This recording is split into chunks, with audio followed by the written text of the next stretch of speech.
不入虎穴，焉得虎子。東漢嘅時候，班超帶領36人嘅使團出使鄯善國，希望能夠說服鄯善國嘅國王唔好同匈奴結盟。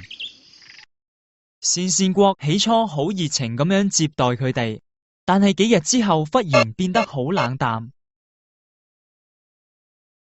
班超就捉咗一個鄯善王嘅僕人嚟到查問。匈奴嘅使者嚟咗幾多日？住喺邊度？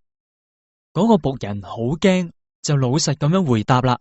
佢哋嚟咗3日，而家住喺30里外嘅營地嗰度啊。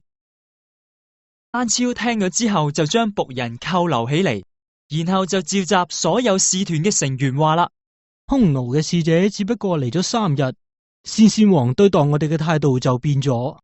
如果鄯善王答應同匈奴結盟嘅話唔定就會將我哋交俾匈奴人處置。嗰陣時我哋就會嚇死異鄉啦，點算呢？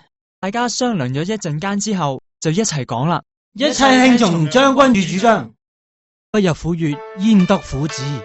我哋今晚就冒險到匈奴使者嘅營地，將佢哋全部殺晒，咁樣鄯善王先至會一心一意咁同我哋友好。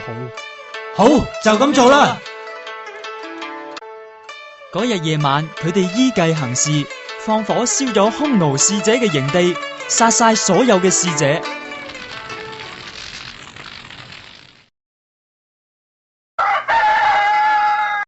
鄯善王知道之後，大吃一驚，馬上表示願意歸順漢朝。